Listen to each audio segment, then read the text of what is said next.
Hi everybody, welcome back to my 12-week countdown to birth vlog. So this week I am 30 weeks, which is mad to be in the 30s, but really exciting. I've only got that 10 weeks left now.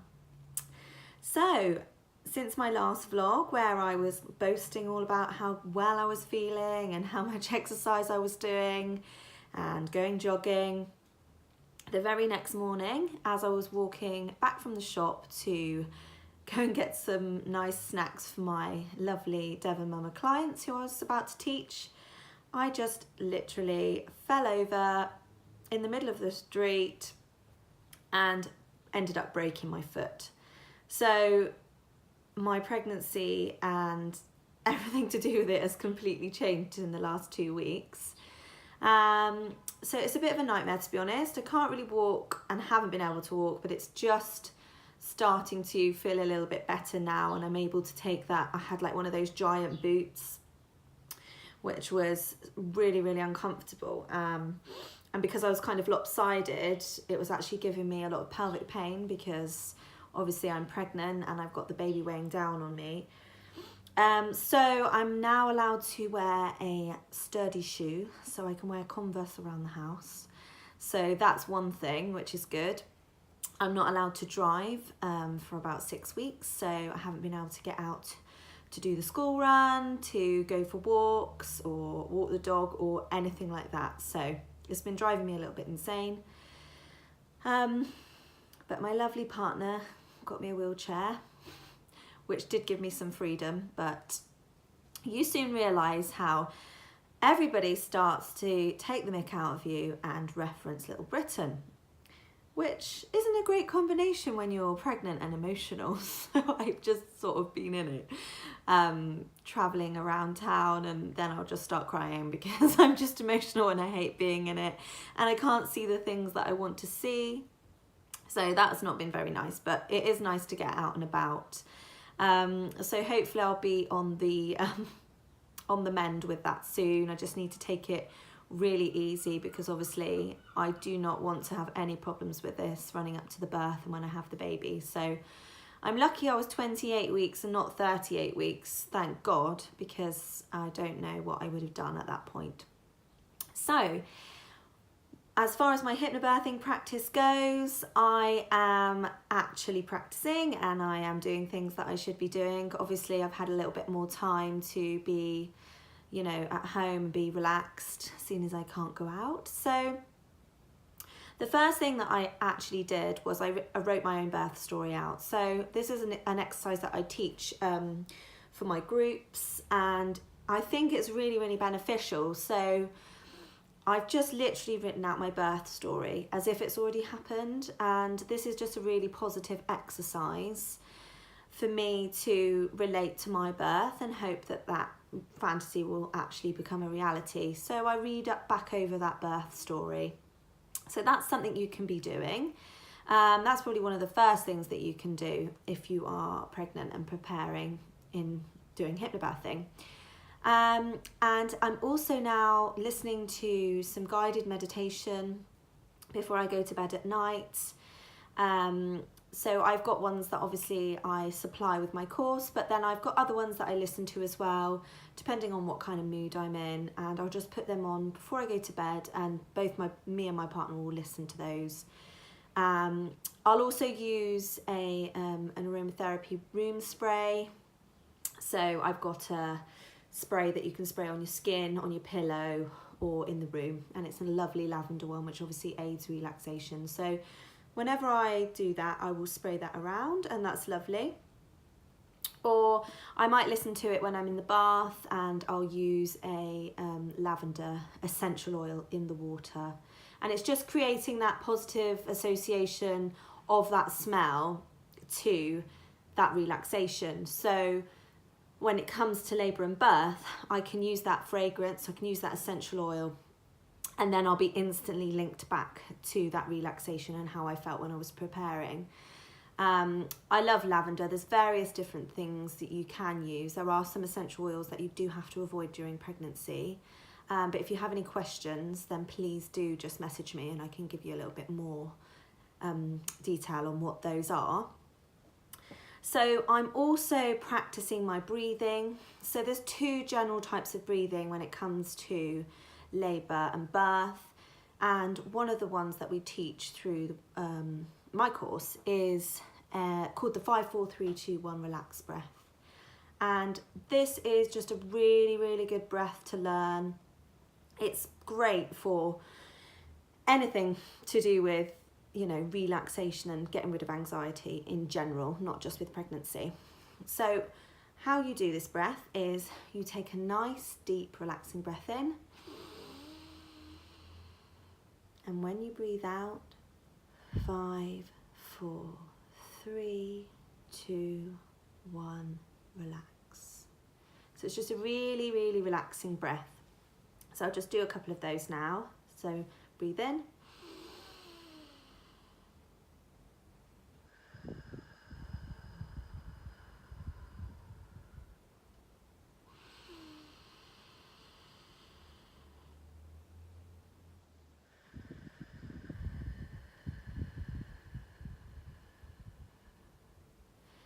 Now, when I say that these are good for anything not to do with pregnancy all the time, so I've got a 5-year-old son, and you know they're quite accident prone and they will hurt themselves. So if he does hurt himself and he's all in a panic and you know it's the worst pain of his entire life, and I'll just say, come on, look at mummy, let's just focus now.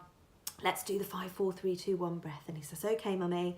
And we take a nice relaxing breath in, and then he breathes out calmly, and it will usually just take 1 or 2 of those breaths, and then he'll just, you know, be calm and he'll be over it and he'll be running off playing again. So that's a really, really good breath.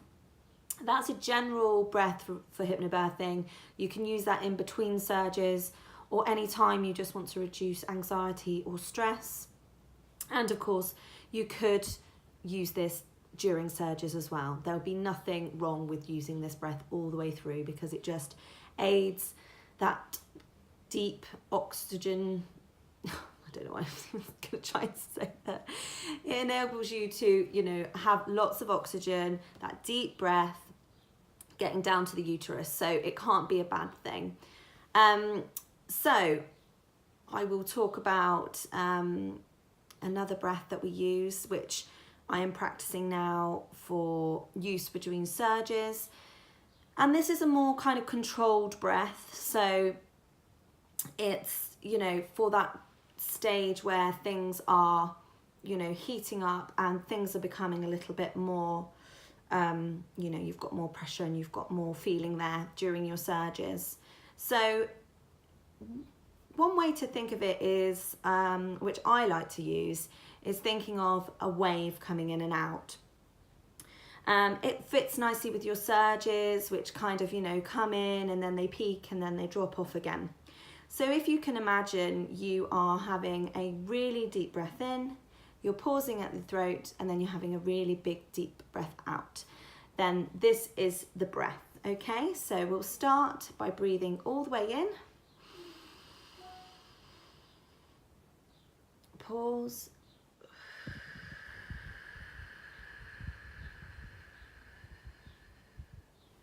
All the way out. So rather than the short and then the 5-4-3-2-1 out, it's like a long breath in, like a wave coming in, you pause, and then the wave coming out. So this is good for during your surges, and it's good to practice this anytime you can, both, you know, practicing both sets of breathing techniques. But I will go into them in more detail as I get closer to the birth and I'm actually, you know, more actively practicing for surges rather than just general relaxation. I'm obviously starting to think about my birth plan at the moment as well. I booked in for my 34-week appointment in 4 weeks' time, and this is with the midwife, and it's a double appointment because they will literally go through everything with you about where to have your baby, who's going to be with you, what kind of birth you want. So I'm looking forward to having that appointment, and obviously I'm starting to think about all the different things that I need to think about and the options that I've got to me. So I would really like to plan for a home birth at the moment, like I was saying before, but with the choice of going on to the birth centre if I want to. So that's something I've been thinking about. And this week I got a really exciting delivery because I've been off with a broken foot. All I've been doing is using my Amazon Prime to order exciting things for the baby. So, closed pop-in nappies. Now, I have never used reusable nappies before, and you know, the thought of it actually is just kind of a little bit like, how am I going to have time to wash these nappies? Is it going to be a mucky job? Is it going to be a pain? And to be honest, I just want to give it a go because I've never tried it before. I've got friends who have used them, and I went along to a this like meeting of Torbay Nappy Lady, and she was explaining to me how to use them. And a friend of mine is an avid user, and she made a really interesting post, which is actually on my Instagram page, that if you use just one reusable nappy a day, then you will save something like 780 nappies going to landfill over the 2 years that your baby would use them, which I just thought was amazing, even if you just use one a day. So I bought this, it's a pop-in newborn nappies, and this is just like the initial ones. They go from £5 to £12. Now they're super cute. I'll pop them out for you. So